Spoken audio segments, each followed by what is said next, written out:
നമസ്കാരം. പുലകാലത്തിലേക്ക് ഹാർദമായ സ്വാഗതം. സാധാരണ പരിചിതമായ മുഖങ്ങളും അപരിചിതമായ മുഖങ്ങളും ഒക്കെ നിത്യജീവിതത്തിലെ പുലർകാലത്തിൽ നമ്മുടെ വാർത്താമാധ്യമങ്ങളിലൂടെ ദൃശ്യമാധ്യമങ്ങളിലൂടെയൊക്കെ തന്നെ നമ്മളെ വല്ലാതെ സ്വാധീനിക്കും.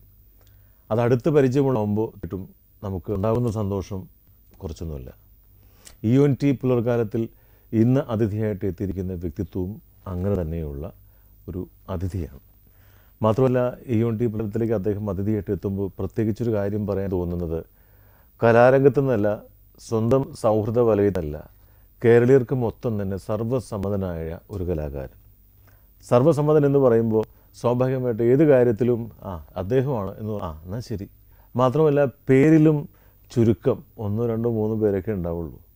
അതുകൊണ്ട് തന്നെയാണ് കാലങ്ങളായി തന്നെ മലയാളി ലോകത്തെവിടെയുണ്ടോ അവിടെയൊക്കെ തന്നെ ഒരൊറ്റ പേരിലൂടെ തൻ്റെ കലകളിലൂടെ തന്നെ പ്രിയപ്പെട്ട പ്രേക്ഷകർക്കൊപ്പം തന്നെ സ്റ്റേജ് പെർഫോമൻസിൽ നിന്നല്ല, സിനിമയിൽ നിന്നല്ല, സംഗീത സംവിധാനത്തിൽ നിന്നല്ല, മിമിക്രി രംഗത്ത് പാരഡി ഗാനങ്ങളുടെ ലോകത്ത് ഇപ്പോൾ പിടുത്തം കിട്ടി കാണും ഇതാരായിരിക്കും എന്നുള്ളത്. UNT പുലർകാലത്തിൽ നമുക്കൊപ്പം ഇന്ന് അതിഥിയായിട്ട് വന്നു ചേരുന്നു നാദിർ ഷാ. സ്വാഗതം ചെയ്യുന്നു. നമസ്കാരം. പ്രേക്ഷകർക്ക് ഒത്തിരി സന്തോഷമാവും നാദിർ ഷാ കാണുമ്പോൾ. സാധാരണഗതിയിൽ നാദിർ ഷാ ഈ ഹോട്ട് സീറ്റിലും ഈ പറഞ്ഞതുപോലെ ഈ ഇരകളായിട്ട് വിധിക്കപ്പെട്ടുന്നവർ ആ സീറ്റിലും അങ്ങനെ പതിവ്. പിന്നെ സ്റ്റേജിലെ പെർഫോമൻസിന് അതിനു മുമ്പ് വേറെ കാര്യം പറഞ്ഞാൽ എന്നെ കുറച്ച് കൂടിപ്പോയില്ലേ? ഒരിക്കലും കൂടിയിട്ടില്ല. ഞാൻ പറഞ്ഞാൽ എന്താ, സർവ്വസമ്മതൻ എന്ന് പറഞ്ഞത് തെറ്റില്ല. ഒന്ന്. രണ്ടാമത്തെ പറഞ്ഞു കഴിഞ്ഞാൽ ഈ പിൽ തന്നെ നാദിർ ഷായാണ് എന്ന് പറയുമ്പോഴേ തന്നെ എല്ലാവരും ഉള്ളിലേക്ക് ഇതെല്ലാം ഞാനുള്ള കാര്യമാണ് പറഞ്ഞത്. അതല്ലാതെ ജസ്റ്റ് ലൈക്ക് എന്താ പറയുന്നത് ഒരു ആലങ്കാരികമായിട്ട് പറഞ്ഞിട്ട് വന്നില്ല. നമുക്കൊരു കാര്യം ചെയ്താലോ, UNT പുലർകാലത്തിൽ വരുന്നവർക്ക് ആദ്യമായിട്ട് സമ്മാനിച്ച് ചായ കഴിച്ചുകൊണ്ട് സംസാരിക്കുക എന്നുള്ള ഒരു പതിവുണ്ട്. ആ പതിവ് തെറ്റിക്കുന്നില്ല. ചായ ഇടയ്ക്കിടയ്ക്ക് കഴിക്കാം. പ്രിയപ്പെട്ട പ്രേക്ഷകർ, എനിക്ക് ഏറ്റവും കൂടുതൽ ഇഷ്ടമുള്ള സാധനം കട്ടൻ ചായ. ഞാൻ ഏറ്റവും കൂടുതൽ കുടിച്ചുകൊണ്ടിരിക്കുന്നതാണ്. ഒരു ദിവസത്തിലൊരു 10-12 കട്ടൻ ചായയുടെ ആളാണ്. കട്ടൻ ചായ ഭയങ്കര വീക്ക്നെസ്സാണ്. ഇങ്ങനെ അത് ഒരു ക്രിയേറ്റീവായിട്ടുള്ളൊരു ജോലി, ഇപ്പോൾ മ്യൂസിക് കമ്പോസിങ്ങോ പെർഫോമൻസോ പിന്നെ എന്തായി കഴിഞ്ഞാലും ഒരു ഇൻസ്പിറേഷനാണ് അല്ലേ? ഒന്നുമില്ല, കട്ടൻ ചായ കുടിക്കാൻ തോന്നുന്നു നമുക്ക് കുടിക്കും. കാലങ്ങൾ ഞങ്ങൾ പ്രേക്ഷകർ കണ്ടുകൊണ്ടിരിക്കുന്നു, കേട്ടുകൊണ്ടിരിക്കുന്നു. യുവജനോത്സവ വേദികളിൽ മാത്രമല്ല, അതേപോലെയുള്ള സ്കൂൾ രംഗം തൊട്ടേ തന്നെയുള്ള തട്ടകം എന്ന് പറഞ്ഞാൽ കഥകളി സംഗീതം, അതേപോലെ ഡിഫറെൻ്റ് ആയിട്ടുള്ള മേഖലയാണ് ക്ലാസിക്കൽ മ്യൂസിക്കിൻ്റെ അല്ലേ? എങ്ങനെയൊക്കെയാണ് ഇങ്ങനെ ഒരു പുലർകാലത്തിലെത്തി അത്തരം ഒരു കാലത്തേക്ക് സ്കൂൾ? ഇതെന്താ സംഭവം എന്ന് വെച്ചിട്ടുണ്ടെങ്കിൽ, എൻ്റെ അടുത്ത് കുറേ ആളുകൾ ഇങ്ങനെ പറയാറുണ്ട്, നാദിർ ഷാ കുറേ നാളായി നാദിർ ഷാ. എൻ്റെ ചെറുപ്പം തൊട്ട് നാദിർ ഷായെക്കുറിച്ച് കേൾക്കാൻ തുടങ്ങിയാണ്. ഇതിൻ്റെ വേറൊരു സത്യാവസ്ഥ, ഞാൻ എൻ്റെ 10ാമത്തെ വയസ്സിൽ, അതായത് 5ാം ക്ലാസ്സിൽ പഠിക്കുമ്പോൾ പ്രൊഫഷണൽ ആർട്ടിസ്റ്റായി. ഗാനമേള വേദികൾ, കൊച്ചിൻ സാക്സ് എന്ന് പറയുന്ന ട്രൂപ്പിൽ പാട്ടുകാരനായിട്ട് നമ്മുടെ പറവൂർ, ആലുവ, അങ്ങനെ കുറേ ഭാഗങ്ങളിൽ കൂനമാവ് സാക്സ് ഓർക്കസ്ട്ര, രാജൻ ആൻ്റണി എന്ന് പറഞ്ഞ മ്യൂസിക് ഡയറക്ടർ, നമ്മുടെ രാജൻ ആൻ്റണിയുടെ മ്യൂസിക് ഡയറക്ഷനിലുള്ള അദ്ദേഹത്തെ ഒരു ട്രൂപ്പായിരുന്നു സാക്സ്. അപ്പോൾ സ്കൂളിൽ പഠിച്ചുകൊണ്ടിരുന്നപ്പോൾ ഓർക്കസ്ട്രയൊക്കെ ആയിട്ട് വന്നുകൊണ്ടിരുന്നത് രാജനൊക്കെയാണ്. ഒരു പരിചയത്തിൽ ഞാൻ അവിടെ ട്രൂപ്പിൽ എനിക്ക് അവസരം കിട്ടി. 5ാം ക്ലാസ് പഠിക്കുമ്പോൾ ഞങ്ങളുടെ ഒരു ചെറിയ എന്താണ് പറയുക, ജൂനിയർ ഓർക്കസ്ട്ര, ജൂനിയർ സാക്സ്, നമ്മുടെ തോപ്പിലാൻഡോ ചേട്ടൻ്റെ മകൻ മേരിദാസ്, ഞാൻ, പിന്നെ ഉമാ രണദിവേ ചേട്ടൻ്റെ മകൾ, ഇവരൊക്കെ വെച്ചിട്ടൊരു ട്രൂപ്പ്. അപ്പോൾ അന്ന സമയത്ത് ജനങ്ങൾ കാണാൻ തുടങ്ങി, അറിയാൻ തുടങ്ങി. അപ്പോൾ മിക്കവാറും വേദികളിൽ അല്ലെങ്കിൽ ഉള്ള എന്ത് ചെണ്ടപ്പുറത്ത് കോലുവിടുന്നിടത്തൊക്കെ എൻ്റെ പാടുണ്ടാവും. അപ്പോൾ നാട്ടിൽ മുഴുവനും ആ പ്രായത്തിലുള്ള എല്ലാവരും അറിയാം. അപ്പോൾ ഈ 10ാമത്തെ വയസ്സ് തൊട്ട് തന്നെ അതേ പ്രായത്തിലുള്ള ആളുകൾ, അല്ലെങ്കിൽ 9 വയസ്സും 10 വയസ്സുള്ള എൻ്റെ അതേ പ്രായത്തിലുള്ളവർ പേര് കേൾക്കാൻ തുടങ്ങിയാണ്. പിന്നെ ഇപ്പോഴും കേൾക്കുമ്പോൾ ഇയാൾ കുറേ നാളായാലും അതാണ് കേട്ടോ സത്യം പറഞ്ഞാൽ. അല്ല, നിങ്ങൾ വിചാരിക്കുമ്പോൾ ഏതൊക്കെ ക്ലാസ്സിൽ പഠിക്കുമ്പോഴാണ് സമ്മാനങ്ങൾ കിട്ടിയിരിക്കുന്നത്? ആദ്യമായിട്ട് കിട്ടിയതും ആദ്യമായിട്ടൊക്കെ എന്ന് വെച്ചിട്ടുണ്ടെങ്കിൽ നഴ്സറിയിൽ പഠിക്കുമ്പോഴാണ് സ്റ്റേജിൽ കയറിയത്. സ്റ്റേജിൽ കയറിയില്ല, അതായത് നഴ്സറിയിൽ വെച്ചിട്ട് എനിക്ക് എന്നെ സെലക്ട് ചെയ്ത് ആക്ഷൻ സോങ്, മരുന്നോ നല്ല മരുന്ന്, അരമരുന്ന്, വെടിമരുന്ന് എന്നൊക്കെ പറഞ്ഞിട്ട് കുറേ കുട്ടി, ഇപ്പോഴും എനിക്ക് അറിയാം ടീച്ചേഴ്സ് പഠിപ്പിച്ചിരുന്നത്. ഞാനൊക്കെ ഇങ്ങനെ ഇരിക്കുന്ന കുട്ടി വന്നിട്ട്, ഒരു പെൺകുട്ടി വന്നിട്ട് ഞാനാണ് വൈദ്യർ എന്നിട്ട് ഇങ്ങനെ ആക്ഷൻസ് ഇതൊക്കെ പഠിപ്പിച്ച് സ്റ്റേജിൽ കയറുന്നതിൻ്റെ തലേ ദിവസം എനിക്ക് മഞ്ഞപ്പിത്തത്തേക്ക് പോകാൻ പറ്റിയില്ല. മഞ്ഞപ്പിത്തം രൂക്ഷമായി, വീട്ടിൽ നിന്ന് വിടില്ല. അങ്ങനെ ഞാൻ ഇവിടെ നിന്നിട്ട് കേട്ടു എൻ്റെ നഴ്സറിയിൽ ഇത് ആ ആക്ഷൻ സോങ്ങുകളാക്കി എല്ലാ പരിപാടികളും നടക്കുന്നത് കണ്ട്. അതിന് സങ്കടം, ആദ്യത്തെ സ്റ്റേജ് കയറാൻ പറ്റിയില്ല. അത് കഴിഞ്ഞിട്ട് പിന്നീടെന്ന് പറഞ്ഞാൽ 1ാം ക്ലാസ്സിലൊക്കെ പഠിക്കുമ്പോഴും ഈ ഒരു പാട്ട് പാടുന്നൊക്കെ പറഞ്ഞ് ഫാക്റ്റ് ഈസ്റ്റേൺ യു പി സ്കൂളിലാണ് പഠിച്ചത്. ഇപ്പം നഴ്സറി മുതൽ അവിടെ ആക്ടിവിറ്റീസിലുണ്ടായിരുന്നു. നഴ്സറിയിലെ ടീച്ചേഴ്സ് അവരുടെ ഫ്രണ്ട്സും കാര്യങ്ങളൊക്കെ ഫാക്റ്റ് സ്കൂളിലെ ടീച്ചേഴ്സിൻ്റെ അടുത്ത് പറഞ്ഞു ആ പയ്യൻ കുഴപ്പമില്ല പാട്ടൊക്കെ പാടുമെന്ന് പറഞ്ഞു. അങ്ങനെ 1ാം ക്ലാസ് തൊട്ട് ഫാക്റ്റ് ഈസ്റ്റേൺ യു പി സ്കൂളിലെ ടീച്ചേഴ്സ് തന്നെ ശ്രദ്ധിക്കാൻ തുടങ്ങി. അവിടെ സ്കൂളിൽ എന്ത് പരിപാടി ഉണ്ടെങ്കിലും ഞാൻ അതിനകത്ത് പാടുമായിരുന്നു. പിന്നെ KPN Pillai sir, KP Narayana Pillai sir, Harippad KPN Pillai sir, അദ്ദേഹമാണ് ഞങ്ങളുടെ സ്കൂളിലെ മ്യൂസിക് ടീച്ചർ. അപ്പോൾ സാർ എന്നെ സംഗീതത്തിൻ്റെ ബാലപാഠങ്ങൾ പഠിപ്പിച്ചു. അത് കഴിഞ്ഞിട്ട് അപ്പോൾ അങ്ങനെ സാറ് എല്ലാ പരിപാടിക്കും എന്നെ കയറ്റി സ്കൂളിൽ പാടിക്കുമായിരുന്നു, എന്ത് കാര്യത്തിന്. അതൊക്കെ ഒരു ഭയങ്കര ചങ്കൂറ്റം ഉണ്ടാക്കി തന്നതാണ്. അത് കഴിഞ്ഞിട്ടൊരു 5ാം ക്ലാസ്സിൽ വന്നപ്പോഴൊക്കെ ഞാൻ മറ്റേ പാട്ട് കുടയോളം ഭൂമി കുടത്തോളം കുളിര് കുളിരാങ്കുരുന്നിലെ ചൂട്, ഈ പാട്ടൊക്കെ തകരയിലെ പാട്ട് അതൊക്കെ ഭയങ്കര ഹിറ്റായിട്ട് അതൊക്കെ ഗാനങ്ങൾക്ക് സ്റ്റേജിൽ കയറി പാടി. അപ്പോൾ സ്കൂളിലെ ഗായകൻ നാട്ടിലറിയപ്പെടുന്ന പാട്ടുകാരനൊക്കെ ആയി. അങ്ങനെ പ്രൊഫഷണൽ ട്രൂപ്പിലായി. പിന്നെ 8ാം ക്ലാസ്സിൽ പഠിക്കുമ്പോൾ കഥകളി സംഗീതത്തിന് ഫാക്റ്റ് ഹൈസ്കൂളിലേക്ക് മാറിയപ്പോൾ അവിടെ കലാമണ്ഡൽ ഹൈദരാലി മാഷിൻ്റെ അടുത്ത് അവിടുത്തെ സ്കൂളിലെ ടീച്ചേഴ്സ് പറഞ്ഞ് ഇങ്ങനെ ഞങ്ങളുടെ സ്കൂളിൽ ഒരു പയ്യനുണ്ട്, അവനെ പഠിപ്പിച്ച് പഠിപ്പിച്ചു കഴിഞ്ഞിട്ടുണ്ടെങ്കിൽ അവൻ കഥകളി സംഗീതം ശരിയാകുമായിരിക്കും എന്ന് പറഞ്ഞിട്ട് സാറിൻ്റെ അടുത്ത് ശിക്ഷപ്പെടുത്തി. ഞാനവിടെ പോയി സാറിൻ്റെ അടുത്ത് ഒരു 2 മാസം കഥകളി സംഗീതം പഠിച്ചു. ഒരു പദം, ആ പദം പഠിച്ച് എന്നെ സ്കൂളിൽ കോമ്പറ്റീഷന് കയറ്റി. കണ്ണൂർ വെച്ച് സ്കൂൾ യൂത്ത് ഫെസ്റ്റിവൽ അവിടെ ഒരു സംഭവം എന്ന് വെച്ചിട്ടുണ്ടെങ്കിൽ ഞാൻ കോമ്പറ്റീഷന് പങ്കെടുക്കാൻ ചെന്നപ്പോൾ 2 മണിക്കാൻ കണ്ടാണ് ഈ കഥകളി സംഗീതത്തിൻ്റെ മത്സരം. 2 മണി 3 മണിക്കാണല്ലോ, ആർക്കും വേണ്ടാത്ത നേരത്തേക്കുള്ളൂ കഥകളി സംഗീതത്തിൻ്റെ മത്സരം നടക്കുന്നത്. ഞാനൊക്കെ ഇരുന്ന് ഉറങ്ങിയിട്ട് അതിനിടയിൽ ടീച്ചർ മോനെ എന്ന് പറഞ്ഞുകൊണ്ട് വിളിച്ച് എഴുന്നേൽപ്പിച്ച് സ്റ്റേജിൻ്റെ ഇവിടെ ഇങ്ങനെ കണ്ണും തിരുമ്പി ഇങ്ങനെ ചെന്ന് നിൽക്കുമ്പോൾ എനിക്ക് മുമ്പുള്ള കുട്ടികളൊക്കെ പാടിക്കൊണ്ടിരിക്കുന്നതാണ്. അവർ ഈ കസവിൻ്റെ മുണ്ടും ഒരു വേഷ്ടിയൊക്കെ ധരിച്ചിട്ട് ചേങ്ങിലേക്ക് വെച്ചിട്ട് പാടുന്നു. അപ്പോൾ ഞാൻ ടീച്ചറുടെ അടുത്ത് ചോദിച്ചു, ടീച്ചറെ ഇങ്ങനെ. അപ്പോൾ ടീച്ചർ അതാണ് അതിൻ്റെ ശരി, പക്ഷെ നമ്മളത് മറന്നുപോയല്ലോ, നമ്മൾ വിട്ടുപോയി, അത് ചെയ്യുക. ഇപ്പോൾ മോനൊരു പണിയായി, ഇപ്പോൾ ഈ നീലയും വെള്ളയും സ്കൂൾ യൂണിഫോം ഇട്ടിട്ട് അങ്ങ് കയറി പാടിയാൽ മതി. ഇത്രയും കുട്ടികളുള്ള ടീച്ചൊന്നുമില്ല, മോൻ പാടിക്കോ, ഒന്നാമത്തെ എൻ്റെ ഉറക്കത്തിൽ നിന്ന് വിളിച്ചിട്ട് ഉള്ള അഭ്യാസമല്ലേ. പക്ഷേ പാട്ട് പാടി ഞാൻ എന്നെ പഠിപ്പിച്ചു തന്ന അതേപോലെ തന്നെ കൃത്യമായിട്ട് പാടിയിട്ട് എനിക്കായിരുന്നു ഫസ്റ്റ്. ഞാൻ ആ യൂണിഫോം ഇട്ടിട്ട് പാടി വേറെ വേഷം കെട്ടൊന്നും ഉണ്ടായിരുന്നില്ല. സ്റ്റേറ്റ് ഫസ്റ്റ് കഥകളി സംഗീതം. അപ്പോൾ ഇത് കോമ്പറ്റീഷൻ കഴിഞ്ഞിട്ട് ഞങ്ങളുടെ സ്കൂളിൽ നിന്ന് പോയേക്കണ ആർക്കും ഒന്നുമില്ല. ആകെ ആലുവ വിദ്യാഭ്യാസ ജില്ലയിൽ നിന്ന് ശാസ്ത്രീയ സംഗീതത്തിന് ഒരു പ്രൈസ് ഉണ്ട്, ശങ്കരൻ നമ്പൂതിരി. ശങ്കരൻ നമ്പൂതിരിക്ക് ക്ലാസിക്കൽ മ്യൂസിക്കിന് ഒരു പ്രൈസ് ഉണ്ടെന്ന് അറിയാം. ബാക്കി ആലുവ വിദ്യാഭ്യാസ ജില്ലയിൽ ഒരു പ്രൈസും ഇല്ല. അപ്പോൾ ടീച്ചർ പറഞ്ഞു പോവാം, ഇതൊന്നും പാടിയിട്ടുണ്ടല്ലോ എന്ന് പറഞ്ഞു. അപ്പോഴേക്കും ചില ടീച്ചേഴ്സ് പറഞ്ഞു ചിലപ്പോൾ നാദർഷക്ക് കിട്ടിയേക്കാം കേട്ടോ എന്നൊക്കെ പറഞ്ഞു. പക്ഷെ റിസൾട്ട് വന്നപ്പോൾ എനിക്ക് ഫസ്റ്റ്. Very good. അങ്ങനെ കിട്ടി. ഞങ്ങൾക്ക് വേണ്ടിയിട്ട് പാടാമോ? അതിന് വേറൊരു ഭാഗ്യം കിട്ടിയത് അതുവരെയും അതിന് ശേഷവും കഥകളി സംഗീതത്തിന് ഓർമ്മ ശരിയാണെങ്കിൽ കേട്ടോ, അത് ഞാൻ പാടുന്നവരെയും വേറെ ആർക്കും കിട്ടിയിട്ടില്ല എന്നുള്ളൊരു ആദ്യത്തെ മുസ്ലിം വിദ്യാർത്ഥിയായിരുന്നു ഞാൻ. കലാമണ്ഡൽ ഹൈദരാലി മാഷിൻ്റെ ശിഷ്യനാണെന്നുള്ള ഇതുകൊണ്ട് അതിനല്ല ഈ കഥകളി സംഗീതത്തിനൊന്നും മുസ്ലിം വിദ്യാർത്ഥികൾ പങ്കെടുത്ത ചരിത്രമില്ല. ആദ്യത്തെ മുസ്ലിം ബാലം എന്നൊക്കെ പറഞ്ഞിട്ട് അന്ന് പത്രത്തിൽ വന്നു, അത് ഫസ്റ്റ് കിട്ടി.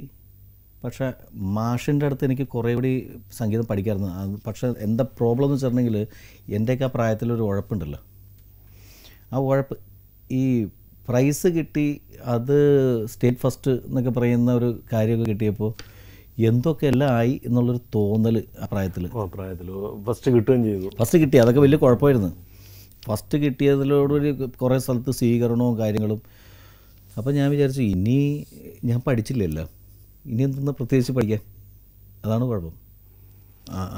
അത് ഇപ്പോൾ എനിക്ക് മനസ്സിലായി. ഈ റിയാലിറ്റി ഷോയിലൊക്കെ പ്രൈസ് കിട്ടിയിട്ട് കുട്ടികൾ ഒറ്റയടിക്ക് കയറി പോപ്പുലറായി കഴിയുമ്പോൾ അവരുടെ ആറ്റിറ്റ്യൂഡ് എന്താണെന്നുള്ളത് അന്ന് എനിക്ക് കിട്ടിയത്.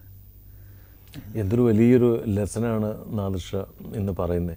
അത് മനസ്സിലാക്കാൻ പറ്റുന്ന മാതാപിതാക്കളും അതേപോലെ തന്നെ കുട്ടികളും ഉണ്ടെങ്കിൽ തീർച്ചയായിട്ടും അതിൻ്റെ അർത്ഥം മനസ്സിലാക്കാൻ സാധിക്കും. ഏത് രീതിയിലാണോ ഉയർച്ച, ഏത് രീതിയിലാണോ പെട്ടെന്നൊരു അംഗീകാരം കിട്ടുന്ന സമയത്ത് ആ ഒരു വലിയ മിന്നലിൽ എന്തൊക്കെ സംഭവിക്കുന്നു, മിന്നലിന് ശേഷം സംഭവിക്കുന്നത് എന്താ?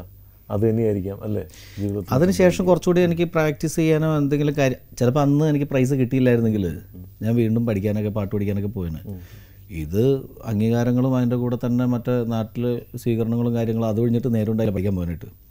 പിന്നെ അതൊക്കെ കഴിഞ്ഞ് പിന്നെ വിട്ടു. പിന്നെ ഗാനമേള പാട്ടുകാരനായി. അപ്പോൾ എന്താ വെച്ചാൽ നമ്മുടെ പ്രായത്തിൽ നമുക്ക് കൂടുതൽ സ്റ്റേജിൽ കയ്യടി കിട്ടുന്നതൊക്കെ ഈ ഗാനമേളയിലെ പാട്ടുകൾ പാടുമ്പോഴാണ്.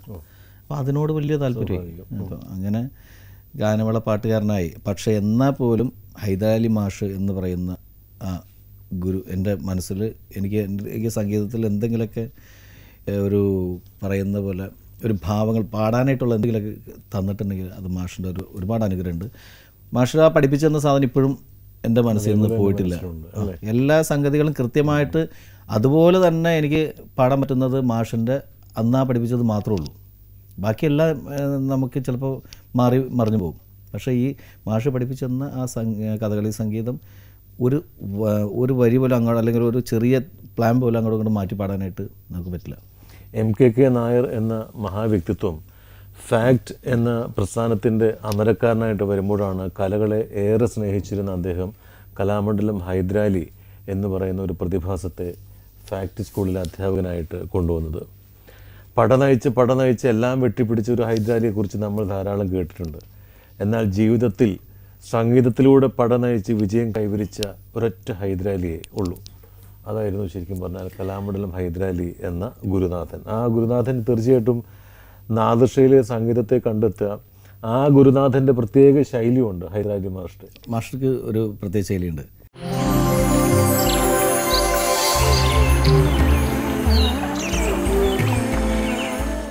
മാഷ് സംഗീതം ഇത് കഴിഞ്ഞതിന് ശേഷം ഞാൻ ഇതായിട്ടുള്ള ടച്ചൊക്കെ വിട്ടല്ലോ.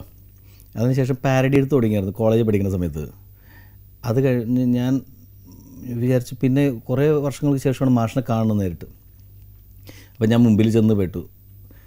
മാഷിൻ്റെ അടുത്തുനിന്ന് ഞാൻ ഒഴിഞ്ഞു. കാരണം വെച്ചിട്ടുണ്ടെങ്കിൽ അന്ന് പാരഡിയൊക്കെ കാസറ്റുകളൊക്കെ പോപ്പുലറായി തുടങ്ങി. മാഷിനെ വിളിച്ചിട്ട് ഡാ ഇങ്ങ് വന്നേ എന്ന് പറഞ്ഞിട്ട്, നിൻ്റെ കാസറ്റൊക്കെ ഞാൻ വാങ്ങിച്ച് കേട്ടിട്ടോ. ഞാൻ ഇങ്ങനെ നമ്മളൊന്ന് ഉരുകി. നിൻ്റെ പാരഡി അല്ലേ? അപ്പോൾ അതുവരെ നാട്ടുകാർ മുഴുവൻ അത്യാവശ്യം സംഗീതമായിട്ട് ബന്ധപ്പെട്ട ഒരു മോനെ നിൻ്റെ പാട്ടൊക്കെ കളഞ്ഞിട്ട് നീ ഇപ്പോൾ പാരഡി ഒക്കെ ആയിട്ട് തുടങ്ങി എന്ന് പറഞ്ഞിട്ട് നമ്മളങ്ങോട്ട് ഡിഗ്രേഡ് ചെയ്തുകൊണ്ടിരിക്കുന്ന സമയത്ത് അത് പാരഡി എന്നൊക്കെ പറയുന്ന സാധനത്തിന് അങ്ങോട്ട് ചവിട്ടി താത്തിക്കൊണ്ടിരിക്കുകയാണ്. അതൊന്നും നല്ലവർക്ക് പറഞ്ഞിട്ടുള്ള കാര്യമല്ല എന്ന് പറഞ്ഞുകൊണ്ട് എന്നെ ചീത്ത പറഞ്ഞുകൊണ്ടിരിക്കുന്ന സമയത്താണ് മാഷ് നിൻ്റെ പാരഡി അങ്ങോട്ട് അസലായിരിക്കണ്ട, ഞാൻ ഭയങ്കരമായിട്ട് എൻജോയ് ചെയ്തു. ഞാനത് ഇപ്പോഴും ഇടയ്ക്കിടയ്ക്ക് ഞാൻ കേട്ടുകൊണ്ട് ഇത് കേൾക്കുന്ന ഒരിക്കലും നമ്മൾ പ്രതീക്ഷിക്കാത്ത ഒരു എനിക്ക് എൻ്റെ ലൈഫിൽ എനിക്ക് കിട്ടിയാണ് ഏറ്റവും വലിയ അവാർഡാണത്. കാരണം രണ്ട് എക്സ്ട്രീമാണേ ആ സംഭവത്തിൽ നിന്നിട്ട് മാഷ് അത് അംഗീകരിക്കാൻ എനിക്ക് ഭയങ്കരമായിട്ട് കുറ്റബോധം. കാരണം ഈ പാരഡിയൊക്കെ ചെയ്തുകൊണ്ടിരിക്കുന്നതിൻ്റെ പേരിലാണ് മാഷിൻ്റെ അടുത്തേക്ക് പോകാതിരുന്നത്. മാഷിൻ്റെ ഓർമ്മയ്ക്ക് വേണ്ടിയിട്ട് മാഷിൻ്റെ അന്ന് സമ്മാനം കിട്ടിയ കഥകളിപ്പദം, അതെ കഥകളിപ്പദത്തിൻ്റെ ഒരു 4 വരി അതിന് ശ്രുതിയുടെ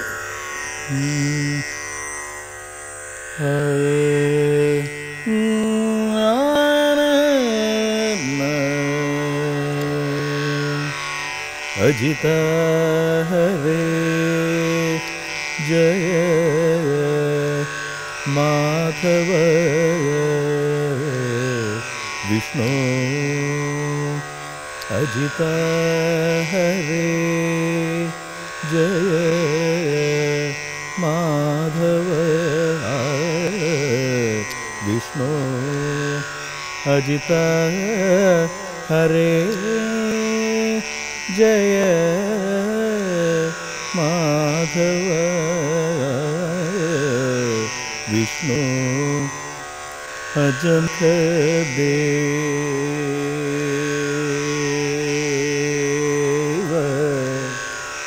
നത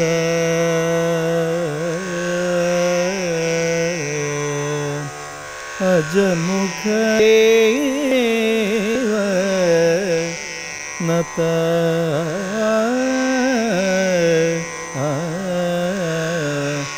വിജയ സാരഥേ സാധു ദ്വിജനൊന്നു പറയുന്നു സുജല സംഗമമേറ്റം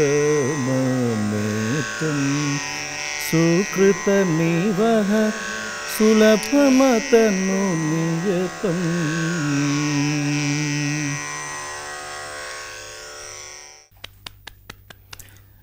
ഓർത്താൽ വിസ്മയം എന്നൊരു ആത്മകഥ ഹൈദരാലി മാഷ ആ സമയത്ത് എഴുതിയിരുന്നു.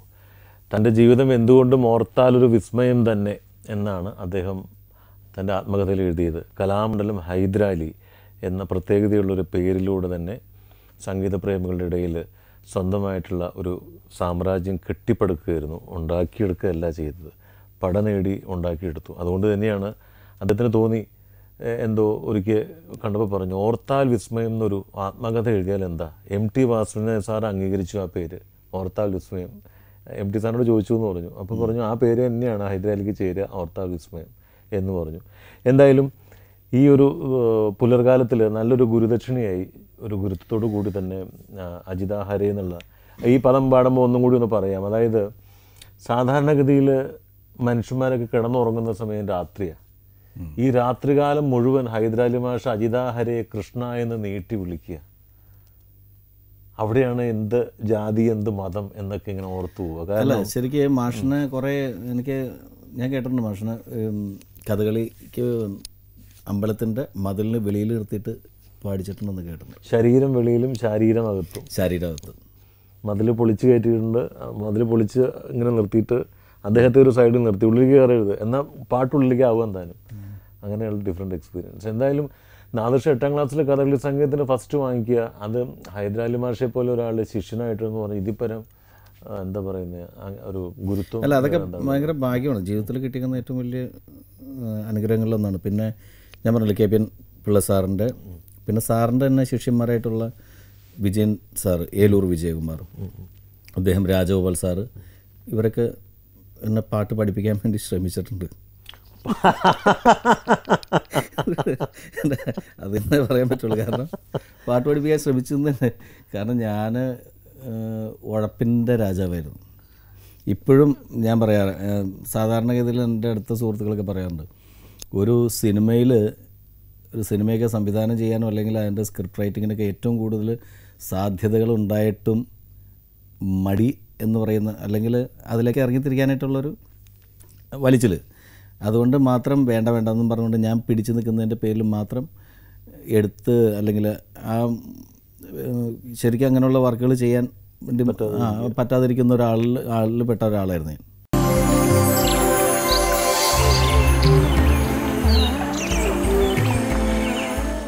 നല്ലൊരു സിംഗർ എന്നതുപോലെ തന്നെ പാരഡിയിലേക്ക് മാറുമ്പോഴും പിന്നീട് മിമിക്രി രംഗത്തേക്ക് വരുമ്പോഴും ഇതെല്ലാം തന്നെ ഓരോരോ ചേഞ്ച് ഓവറാണോ ക്യാരക്ടറിൽ, കരിയറിൽ സംഭവിച്ചത്?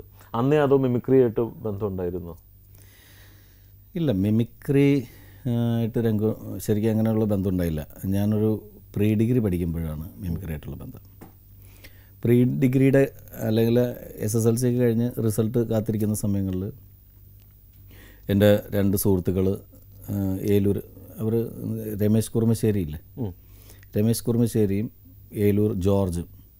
അപ്പോൾ സന്തോഷ് കുറുമശ്ശേരി എന്ന് പറയുന്ന ഒരു കലാകാരൻ, അയാൾക്ക് ഹരിശ്രീയിലേക്ക് ട്രൂപ്പിലേക്ക് ആണെന്ന് പറഞ്ഞിട്ട് അത് പകരക്കാരനായിട്ട് ഒരാളെ വേണമെന്ന് പറഞ്ഞിട്ട് അപ്പോൾ ജോർജ് ഇവർ കൂടെയുള്ള റിഹേഴ്സൽ കാണാൻ വേണ്ടിയിട്ട് ഞാൻ പോയിരുന്നതാണ്. അപ്പോൾ ഒരു പുതിയ ട്രൂപ്പ് കൊടുക്കുന്നവർ 2-3 പേര് കൂടെയുള്ള. അപ്പോൾ റിഹേഴ്സൽ കാണാൻ പോയിരുന്നപ്പോൾ ചില മ്യൂസിക് ഐറ്റംസൊക്കെ വന്നപ്പോൾ ഞാൻ പറഞ്ഞാൽ അതങ്ങനെയല്ല, ഇങ്ങനെയാണ്, അതിൻ്റെ ടോൺ ഇങ്ങനെയാണെന്നൊക്കെ പറഞ്ഞിട്ട് കാണിച്ചു കൊടുത്തു.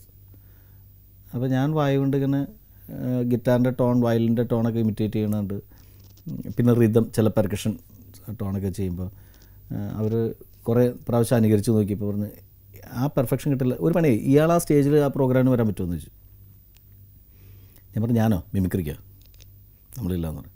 എന്ന് വെച്ചാൽ മിമിക്രി നമ്മൾ ഗാനമേളൊക്കെ പാടിക്കൊണ്ടിരിക്കുന്ന സമയത്ത് 2 പേരും മിമിക്രി ഇൻ്റർവെല്ലിന് കാണിക്കാൻ വരുന്നുണ്ട്. അപ്പോൾ ഇനിയിപ്പോൾ അവരുടെ മിമിക്രി എന്നൊക്കെ പറഞ്ഞിട്ട് അങ്ങനെ കരുതിരുന്നൊരു സമയമാണ്.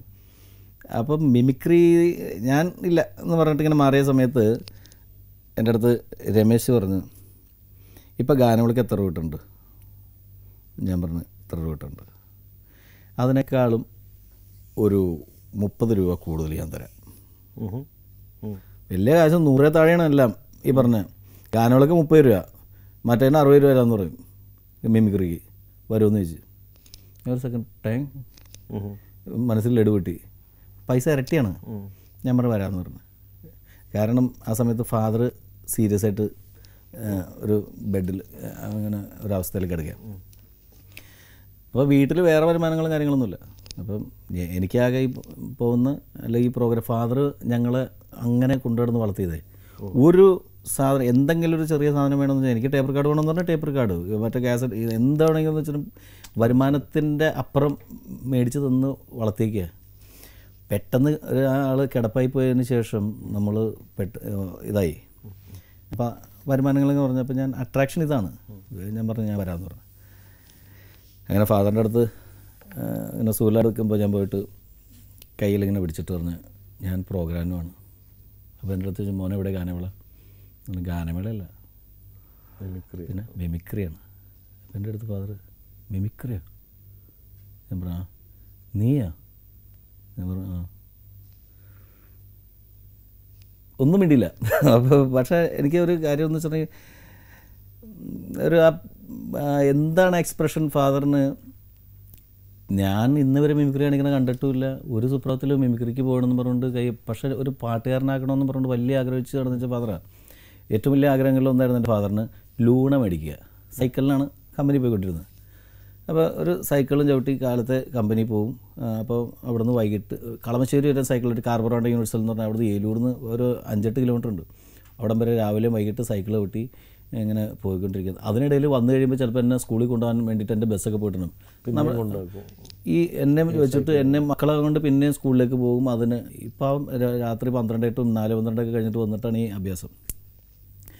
അപ്പോൾ അങ്ങനെയുള്ള ഫാദറിൻ്റെ ഏറ്റവും വലിയ ആഗ്രഹം എന്ന് പറഞ്ഞാൽ ഞാൻ കേട്ടിട്ടുണ്ട് മദറിൻ്റെ അടുത്ത്, എൻ്റെ ഉമ്മയുടെ അടുത്ത് പറയണത്, എടി ഞാനൊരു ലൂണ മേടിച്ചിട്ട് നിന്നെ പുറയിലിരുത്തി ഞാനൊരു പോക്ക് പോകും എന്ന് പറഞ്ഞിട്ട് അത് ഒരു ഡ്രീമാണ് ഫാദർ. അതിൻ്റെ അപ്പുറത്തേക്കുള്ള സ്വപ്നമില്ല, ഒരു ലൂണയുടെ സ്വപ്നം. അപ്പോൾ പിന്നെ എന്നെ ദാസേട്ടൻ്റെ കൂടെ നിർത്തിയൊരു ഫോട്ടോ എടുക്കണം. എൻ്റെ ഫാദറിൻ്റെ ഏറ്റവും വലിയ ആഗ്രഹങ്ങളിലാണ്.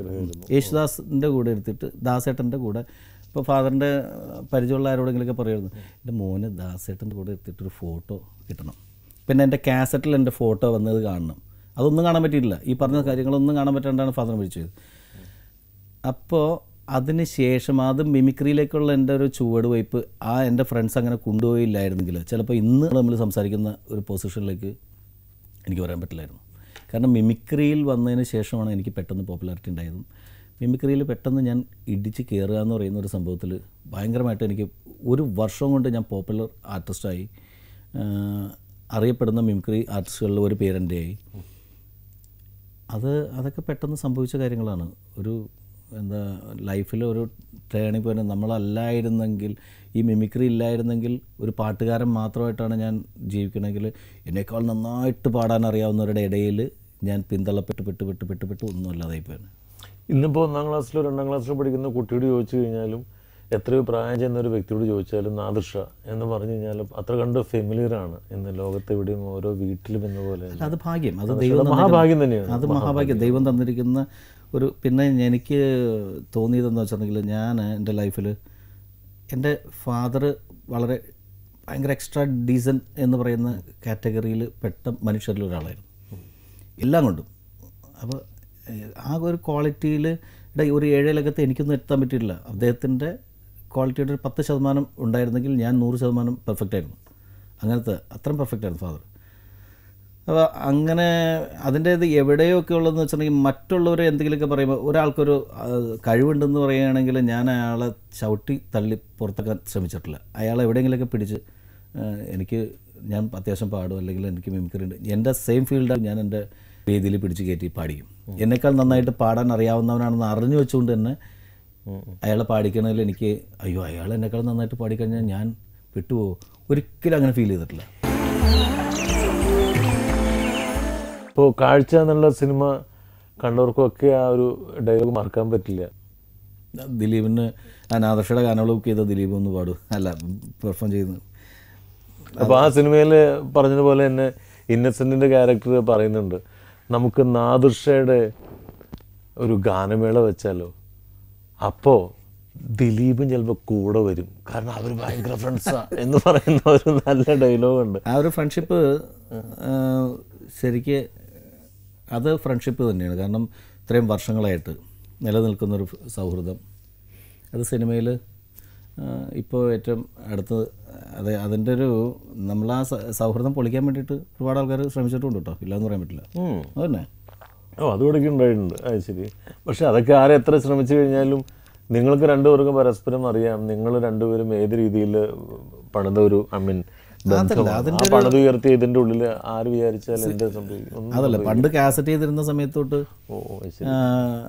പിന്നെ ഇപ്പോൾ സിനിമയിലെ ദിലീപ് മിമിക്രി ആർട്ടിസ്റ്റായിട്ടിരുന്ന സമയത്ത് എന്നെ പരിചയപ്പെടാൻ വേണ്ടി നടന്നൊരു കാലഘട്ടമുണ്ട്. മഹാരാജ് കോളേജിൽ ദിലീപ് പഠിക്കുന്നു. ഞാൻ ഈ പറഞ്ഞ പോലെ ഞാൻ മിമിക്രിയിൽ വന്ന് 2ാമത്തെ വർഷം ഞാൻ പ്രൊഫഷണൽ ആർട്ടിസ്റ്റായിട്ട് പോയി ജഡ്ജ് ചെയ്യാൻ വേണ്ടി ഇരിക്കുക. മഹാരാജ് കോളേജിൽ ജഡ്ജ് ചെയ്യാനിരുന്നപ്പോൾ ദിലീപ് മത്സരിക്കുന്നുണ്ട്. അങ്ങനെ ദിലീപിന് അവിടുന്ന് സ്റ്റേജിൻ്റെ കിട്ടിയപ്പോൾ ഫസ്റ്റ് ദിലീപിനായിരുന്നു. ദിലീപിനടുത്ത് ഞാൻ ഒരു കുറിപ്പ് ഒരു കുട്ടിയുടെ അടുത്ത് കൊടുത്തിട്ട് അയാളുടെ അടുത്ത് റിസൾട്ട് കഴിയുമ്പോൾ എന്നെ ഒന്ന് കാണാൻ പറയാൻ. അങ്ങനെ ഞങ്ങൾ തമ്മിൽ കണ്ടു. പിറ്റേ ദിവസം എനിക്കൊരു ഷോ ഉണ്ട്, പ്രോഗ്രാം ഉണ്ട് സാക്സിൽ. അങ്ങനെ ഞാനും ഗോകുൽ മേനോനും ദിലീപും കൂടി 1 മണിക്കൂർ കൊണ്ട് റിഹേഴ്സൽ, 1 മണിക്കൂർ കഴിഞ്ഞിട്ട് സ്റ്റേജിൽ കയറി. 1.5 മണിക്കൂർ പ്രോഗ്രാം കേട്ടോ. അതങ്ങനെയുള്ള, കാരണം നീ അത് ചെയ്യ്, അപ്പം നീ അത് പറയുമ്പോൾ ഞാനിത് പറയാം. ഇങ്ങനെ ഇതാണ് റിഹേഴ്സൽ. ബാക്കി തട്ടയിലാണ്. ആ ധൈര്യമൊന്നും ഇപ്പോൾ ചിലപ്പോൾ ഇല്ല. അന്ന് 2 കൽപ്പിച്ചിട്ടുള്ള പരിപാടിയല്ലേ. റെക്കോർഡിങ് അങ്ങനെയൊന്നും ഇല്ലല്ലോ, ഒന്നുമില്ല, എല്ലാം ലൈവാണ്. ഇപ്പോഴാണ് റെക്കോർഡിംഗ് ഇട്ട് ചുണ്ടിട്ട് എനിക്ക് തെലുങ്ക് പടം ഡബ് ചെയ്ത പോലെ സ്റ്റേജിൽ കിടന്ന് ബബ്ബര കളിക്കുന്നത്. എന്നിട്ട് അങ്ങനെ സ്റ്റേജിൽ കയറി ആ പ്രോഗ്രാമിനകത്ത് സക്സസ്. അന്ന് ആ ഒരു കോമ്പിനേഷൻ ഭയങ്കര സക്സസ് ആയിരുന്നു. പിന്നെ ഞങ്ങൾ 2 കൂടി വേറെ പ്രത്യേകിച്ച് പണിയൊന്നുമില്ല 2 ഈ നമ്മുടെ എറണാകുളം മാസ് ഹോട്ടലിൽ 75 രൂപയുള്ളൂ ആ റൂമിന്. അവിടെ ഒരു മുറിയുണ്ട്, അവിടെ കോർണറിലുള്ള. അവിടെ ഞങ്ങൾ പോയി റൂമെടുക്കും, കാസറ്റ് എഴുതും. ഞങ്ങൾക്ക് 2 പേർക്കും കൂടി 5000 രൂപ കിട്ടും ഒരു കാസറ്റിന് കേട്ടാ. ഞങ്ങളുടെ കയ്യിൽ നിന്ന് കാസറ്റ് എടുത്ത പ്രൊഡ്യൂസേഴ്സ് 50,000 5 ലക്ഷം ഉണ്ടാക്കും. അപ്പോഴും ഞങ്ങൾക്ക് പിന്നത്തെ കാസറ്റിന് 5000 രൂപ ഞങ്ങളുടെ റെമ്യൂണറേഷൻ. 2 ഫിക്സ്ഡ് ആണ്. അതിൽ കൂടുതൽ തരുന്നില്ല. അതിനിടയിൽ ഇവർ വേറെ കടകൾ തുടങ്ങുന്നു, ബിൽഡിങ് ഉണ്ടാക്കുന്നു, ഈ കാസറ്റ് നിർമ്മിച്ച ആൾക്കാർ. അങ്ങനെ ഞങ്ങൾ കാസറ്റുകൾ എഴുതി ഈ 5000 രൂപ കിട്ടിയാൽ പിന്നെ റൂം എടുക്കുകയാണ് അടുത്ത ആൾക്ക് വേണ്ടിയിട്ട്. അതല്ലാണ്ട് റൂം റെൻ്റ് ഒന്നും അവർ തരുന്നില്ല. ഈ 75 രൂപയ്ക്ക് പിന്നെ റൂം എടുത്തിട്ട് ഈ എഴുത്താണ് കുത്തിയിരുന്ന് എഴുതും. ഞാൻ പാട്ട് എഴുതും. ഞാൻ പാരഡി എഴുതിയിട്ട് ഞാൻ ദിലീപിൻ്റെ അടുത്ത് പറയും, എടാ ഇങ്ങനെ സാധനം. പിന്നെ അബി വരും. അപ്പോൾ ഇവർ 2 പേരും കൂടി ഇരുന്നിട്ട് ഒരു മൂലക്ക് കാസറ്റ് ചെയ്യാൻ വേണ്ടിയിട്ട് ഞാൻ പാട്ട് റെക്കോർഡിംഗ് സ്റ്റുഡിയോയിൽ പാടിക്കൊണ്ടിരിക്കുന്ന സമയത്ത് ഇവരൊരു മൂലക്ക് ഇരുന്നിട്ട് 2 പേരും സ്കിറ്റ്. പിന്നെ 3ാമത് ഒരാളും കൂടി ഞങ്ങളുടെ ഗ്യാങ്ങിലേക്ക് വന്നു, സെലിം കുമാർ വന്നപ്പോൾ ഞാൻ സെലിമിനെ സ്റ്റുഡിയോയിൽ മാത്രമല്ല ഞങ്ങളുടെ മുറിയിലും കൂടി പ്രോത്സാഹിപ്പിച്ചു. അതായത് സെലിമിന് ബീഡി വലിയുണ്ട്. ഒരു കെട്ട് ദിനേശും മറ്റേ വെള്ളക്കാച്ചൊക്കെ ആയിട്ട് വരും. എന്നിട്ട് ഇന്നിങ്ങനെ ഒരെണ്ണം കഴിയുമ്പോൾ അടുത്തത് ഇങ്ങനെ വലിച്ചു. അപ്പോൾ ഞങ്ങൾ വലിച്ചോട്ടെന്ന് പറയും. എന്താ കാരണം അറിയാം, ഈ സെലീം വലിക്കുമ്പോൾ കൊതുക് പോവും. സെലീം ഞങ്ങൾ കൊതുക് തിരി എന്ന് പറയുന്നത് ലാഭമാണ്. നമ്മൾ ഒരെണ്ണം കഴിയുമ്പോൾ അവൻ അടുത്ത ഞാൻ ഒരെണ്ണം കൂടി വലിക്കടാ എന്നാ ഇവനൊരു മൂലക്ക് ഇരുന്ന് ഇവൻ വലിച്ചോളും. പിന്നെ നല്ല നല്ല തമാശകൾ പറയും. പിന്നെ അത്യാവശ്യം പത്രങ്ങളൊക്കെ വായിക്കുന്നതിൻ്റെ പേരിൽ രാഷ്ട്രീയമായിട്ട് നല്ല അറിവാണ് സെലീമിൻ്റെ കയ്യിൽ നിന്നാണ് ഞങ്ങൾ രാഷ്ട്രീയത്തിൻ്റെ അറിവുകളൊക്കെ ഇങ്ങനെ പിടിച്ചിട്ടുണ്ട്, അപ്ഡേറ്റ് ചെയ്യുന്നത്. സെലീം നല്ല കാര്യം. പിന്നെ അങ്ങനെയുള്ള രാഷ്ട്രീയക്കാരൊക്കെ ഇമിറ്റേറ്റ് ചെയ്യും. ഇത്തിരി എന്താണ് പറഞ്ഞത്, കുറച്ച് ക്രീമായിട്ടുള്ള കാര്യങ്ങളൊക്കെ അവൻ പറയും.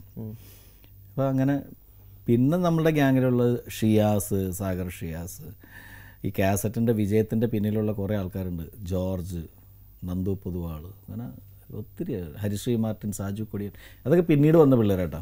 ഈ പാരഡി എഴുതാൻ തുടങ്ങിയപ്പോൾ ഏതൊക്കെ പാട്ടുകളായിരുന്നു അന്ന് സൂപ്പർ ഹിറ്റായിട്ട്?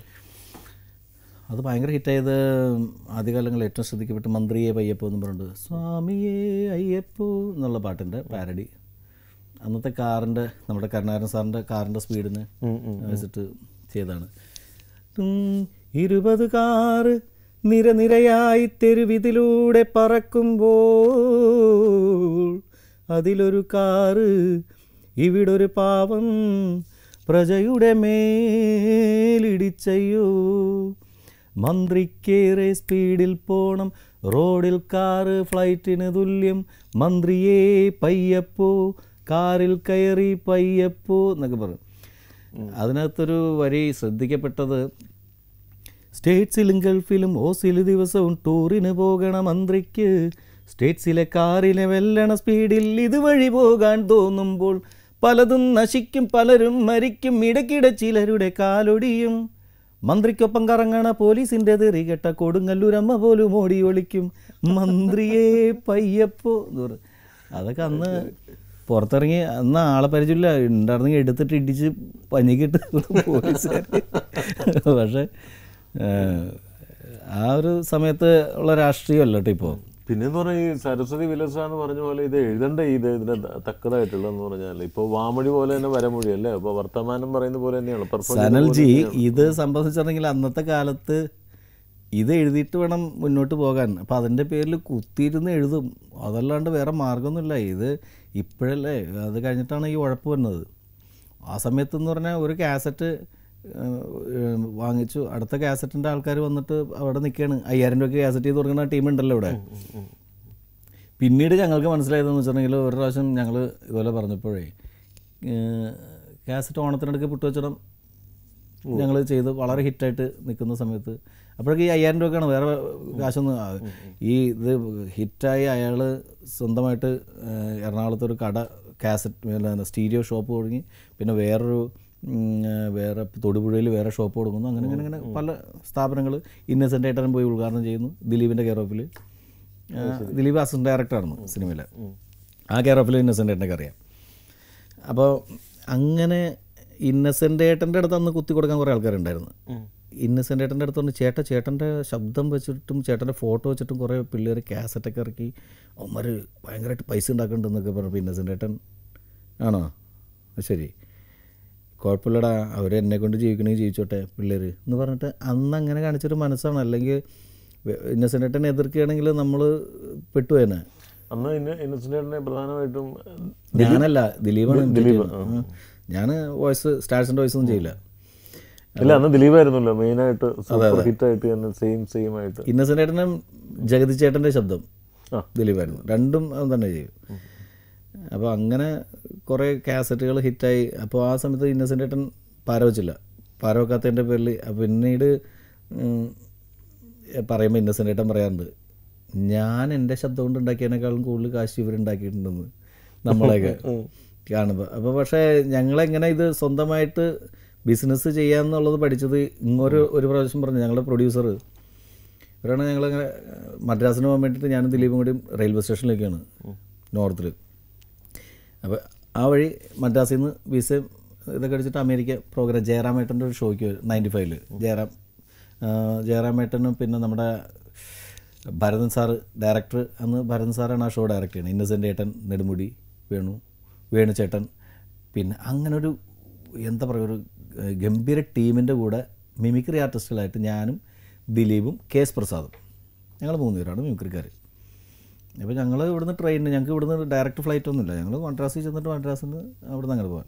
അപ്പോൾ അതിന് പോകാൻ വേണ്ടിയിട്ട് ഈ എറണാകുളം നോർത്ത് റെയിൽവേ സ്റ്റേഷനിലേക്ക് വരുന്ന സമയത്താണ് ഈ കാസറ്റിൻ്റെ പ്രൊഡ്യൂസർ വന്നു.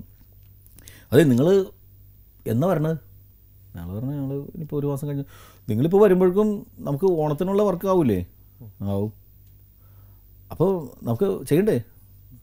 അപ്പോൾ ഞാൻ ചുമ്മാ പറഞ്ഞു, അതെ ചെയ്യാം, പക്ഷേ നമുക്ക് ഇതിപ്പോൾ നല്ല ലാഭം കിട്ടുന്നുണ്ടെന്ന് തോന്നുന്നു കാസറ്റിനൊക്കെ. നമുക്കൊരു പണി 50-50 ചെയ്തല്ലോ, ഞങ്ങളല്ലേ പണിയെടുക്കണതൊക്കെ മുഴുവനും. അപ്പോൾ ദിലീപ് എൻ്റെ അടുത്ത് പറഞ്ഞു, നീ അങ്ങനെ അവിടെ പറഞ്ഞോടെ ധൈര്യമായിട്ട് പറഞ്ഞു, ഈ എന്താണ് തല്ലുകൊള്ളാൻ ചെണ്ടയും കാശ് മേടിക്കാൻ മാരാരെന്ന് പറഞ്ഞുള്ള അവസ്ഥ ഒന്നും വേണ്ട, നമുക്ക് നീ ധൈര്യമായിട്ട് പറഞ്ഞു. അപ്പോൾ ഞാൻ പറഞ്ഞു, അയാൾ ഇട്ടുകൊണ്ട് പോയാല. അന്നല്ല നീ പറയടാ. ഞാൻ പറഞ്ഞു, അതെ നമുക്ക് പപ്പാതി. അപ്പോൾ അയാൾ പറഞ്ഞു, അത് ശരിയാവില്ല. അവസാനം ഞാൻ പറഞ്ഞ് അവസാനം കാസറ്റിന് ഇവിടെ ഒരു കാസറ്റ് പോയാൽ തന്നെ ഒരു 25 പൈസ ഞങ്ങൾക്ക് താ, അത്രയായി. 1 രൂപ കാസറ്റിന് പറഞ്ഞ് 1.5 ലക്ഷം കാസറ്റ് പോണ സമയമാണ് അതൊക്കെ ഹിറ്റ് എന്ന് പറഞ്ഞ്. ഞാൻ പറഞ്ഞു, 1.5 ലക്ഷത്തിന് 1 രൂപ വെച്ച് തന്നാൽ പോലും ഇയാൾ ഞങ്ങൾക്ക് 2 കൂടി ഇത് തരേണ്ടി വരും. ഞാൻ പറഞ്ഞു, അത് വേണ്ട, 25 പൈസ തരും എന്ന് ചോദിച്ചു. അപ്പോൾ ഇയാൾ 25 പൈസ വെച്ചിട്ട് കൂട്ടി നോക്കിയപ്പോഴും ഇയാൾക്ക് ഈ 5000-നേക്കാളൊക്കെ ഇത്രയും മുകളിലല്ലേ. ഇയാളൊരു കൂടിയെന്ന 10, അതിൻ്റെ മുകളിലേക്ക്. ഇയാൾ പറഞ്ഞു പറ്റില്ല എന്ന് പറഞ്ഞു. അത് കേട്ടപ്പോൾ നമുക്ക് ഭയങ്കരമായിട്ട് സങ്കടം തോന്നി. ഞാൻ പറഞ്ഞാൽ ശരിയെന്നാ, ലാസ്റ്റ് വേർഡ് 50-50. അത് നിങ്ങളെന്താ ഇങ്ങനെയൊക്കെ പറഞ്ഞത്, നിങ്ങൾ ഇത്ര നേരം പറഞ്ഞ് 25 പൈസ മതി എന്നൊക്കെ പറഞ്ഞിട്ട് ഇപ്പോൾ 50-50 ട്രെയിൻ വന്നുകൊണ്ടിരിക്കുന്നത്, റെഡിയാണോ? അല്ല, എന്നാൽ ശരി ഒറ്റയ്ക്ക്. അതെന്നെ പറഞ്ഞത്, ഞാൻ പറഞ്ഞില്ല ഞാൻ ഒറ്റയ്ക്ക്, താനല്ല ഞങ്ങൾ ഒറ്റയ്ക്ക് ചെയ്തോളാം എന്ന് പറഞ്ഞു. ബൈ. അങ്ങനെയാണ് മാവേലി കൊമ്പത്ത് സ്റ്റാർട്ട് ചെയ്യുന്നത്. തിരിച്ചു വന്നിട്ട് മാവേലി കൊമ്പത്ത് സ്റ്റാർട്ട് ചെയ്തു. മാവേലി കൊമ്പത്ത് സ്റ്റാർട്ട് ചെയ്താണ് ദൈവാനുഗ്രഹിച്ചിട്ട് അത്യാവശ്യം കഞ്ഞി പിടിച്ച് പോകാനായിട്ടുള്ള കാര്യങ്ങൾ ഉണ്ടാക്കി തന്നത് മാവേലി കൊമ്പത്താണ്. അത് ഒരിക്കലും അതിന് ആൾക്കാർ പാരഡി കൊള്ളൂല, പാരഡി ഭയങ്കര അതിക്രമമാണ്, പാരഡി ഗാനരചയിതാവ് എന്നൊക്കെ പറഞ്ഞിട്ട് പൂച്ചിക്ക് എന്തായിക്കോട്ടെ. പക്ഷേ ഞങ്ങൾ കുറേ ആൾക്കാരെ ഓണമാക്കി തന്നത്, അല്ലെങ്കിൽ ഇപ്പോഴും ഓണത്തിന് ഓണമായിട്ടും ഈ പറയുക ക്രിസ്മസ് ആയിട്ടും ന്യൂ ഇയർ ആയിട്ടൊക്കെ മനസ്സിൽ ആ ആഘോഷം കിട്ടുന്നതുണ്ടല്ലോ, അതാ മാവേലി കൊമ്പത്താണ്. പാരഡി ഒരിക്കലും ഞങ്ങൾ തള്ളിപ്പറയില്ല. പാരഡിയും കോമഡിയും മിമിക്രിയും, അതാണ് ഞങ്ങളുടെ ലൈഫ്.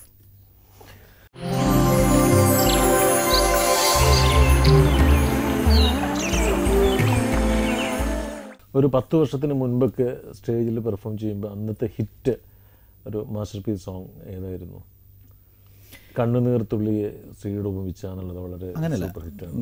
ഓരോ കാലഘട്ടത്തും ഞാൻ എല്ലാ സ്റ്റേജിലും പാടുന്നത് ശങ്കരാഭരണത്തിലെ ശങ്കര എന്നുള്ള പാട്ടാണ് ഫസ്റ്റ് പാടുന്നത് കേട്ടോ. അതിന് വേറൊരു ശരിക്ക് പല ഇൻസിഡൻസ് എന്നിൽ പറയുന്ന പോലെ ആ പാട്ടൊക്കെ പഠിക്കാൻ വേണ്ടിയിട്ട് എൻ്റെ അമ്മമാർ എന്നെ 8 പ്രാവശ്യം സിനിമ കാണിച്ചിട്ടുണ്ട്.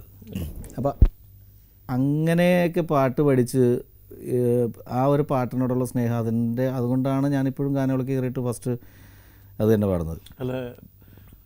പല കലാകാരന്മാരുടെയും പെർഫോമൻസ് നമുക്ക് വളരെ പരിചിതമാണ്. പക്ഷേ ഇത്ര മനസ്സ് തുറന്ന് അടുത്തിരുന്ന് സംസാരിക്കുക എന്നുള്ളത് പ്രേക്ഷകർക്കും ഒരു പുതിയ അനുഭവമായിരിക്കാം. അത് സാധാരണ എന്തെങ്കിലും മറച്ചു വെച്ച് സംസാരിക്കുകയല്ല.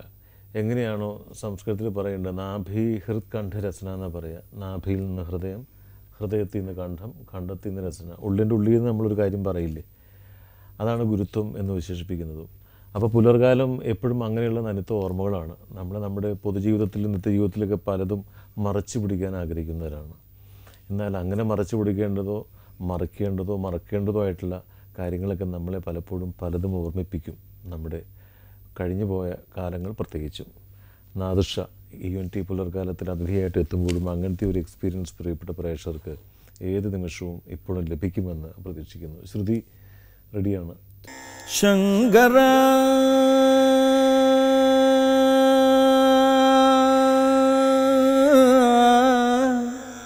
നാദശരീര പര വേദവിഹാര ജീവേശ്വര ശങ്കര നാദശരീര പര വേദവിഹാര ജീവേശ്വര ശങ്കര.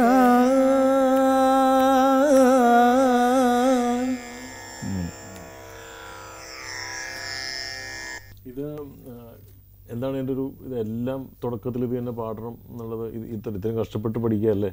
അതിൻ്റെ അല്ല, അത് നമുക്കൊരു ഗ്രിപ്പ് കിട്ടിയിട്ട് ഏറ്റവും കൂടുതൽ ഞാനിത് ഈ പാട്ട് സ്റ്റേജിൽ ഫസ്റ്റ് പാടുന്നത് 7ാം ക്ലാസ്സിൽ പഠിക്കുമ്പോഴാണ്.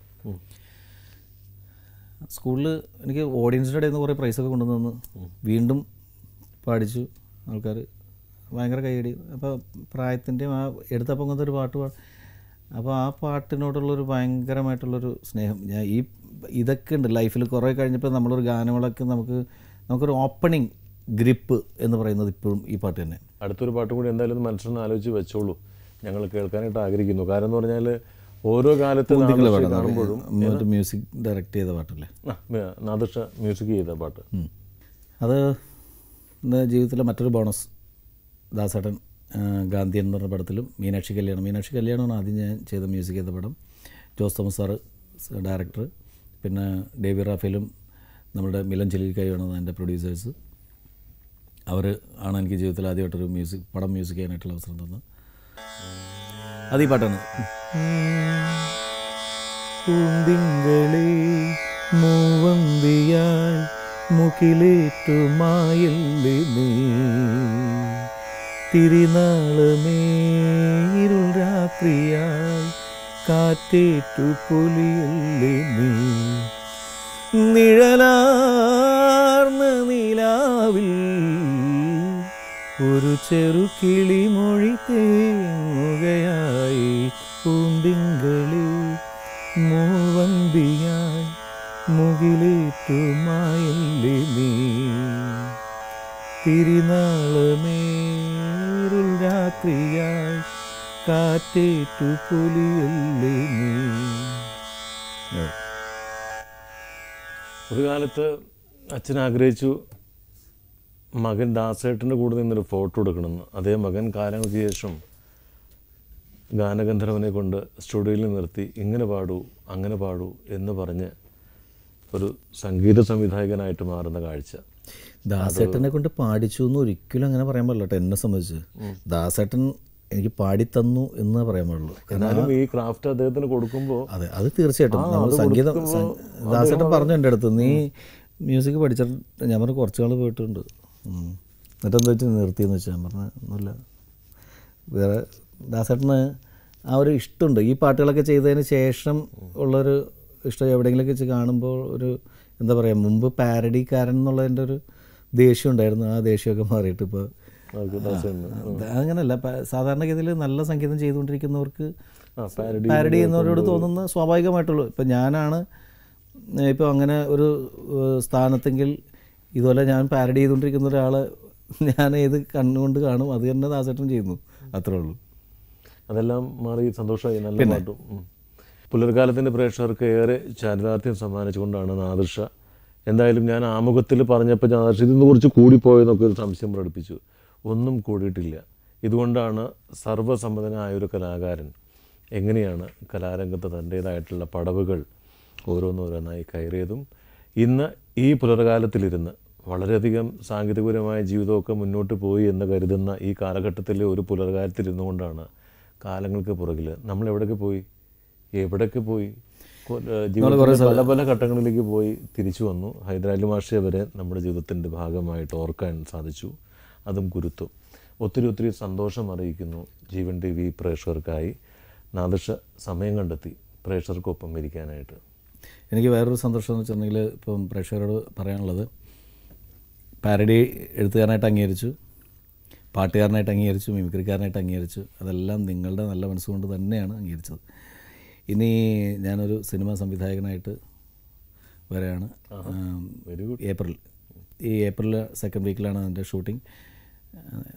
അമേരിക്കയിലുള്ള doctor Zacharia Thomas, Alvin Antony, ഇവർ രണ്ടുപേരുമാണ് പ്രൊഡ്യൂസേഴ്സ്. പിന്നെ അതിൻ്റെ മ്യൂസിക് ഡയറക്ഷൻ ദീപക് ദേവ് ഉണ്ട്. പിന്നെ അതിൻ്റെ സ്ക്രിപ്റ്റ് റൈറ്റേഴ്സ് ബിബിൻ, വിഷ്ണു എന്ന് പറയുന്ന രണ്ട് പുതിയ പിള്ളേരാണ്. സിനിമയുടെ പേര് അമർ അക്ബർ അന്തോണി എന്നാണ്. അതിൽ നായകന്മാർ പൃഥ്വിരാജ്, ജയസൂര്യ, ഇന്ദ്രജിത്ത്, ഇവർ 3 പേരാണ് ഹീറോസ്. അപ്പോൾ അത് എൻ്റെ ലൈഫിൽ വേറൊരു എന്താ പറയുക, ഒരുപാട് എക്സ്പെക്റ്റേഷനോടുകൂടി ഞാൻ കാത്തിരിക്കുന്ന എൻ്റെ ലൈഫ് അതാണ്. അപ്പോൾ അതിനു വേണ്ടി നിങ്ങളുടെ സപ്പോർട്ട്, ഇതുവരെ നിങ്ങൾ എന്നോട് ചെയ്ത അതേ സപ്പോർട്ട് തന്നെ.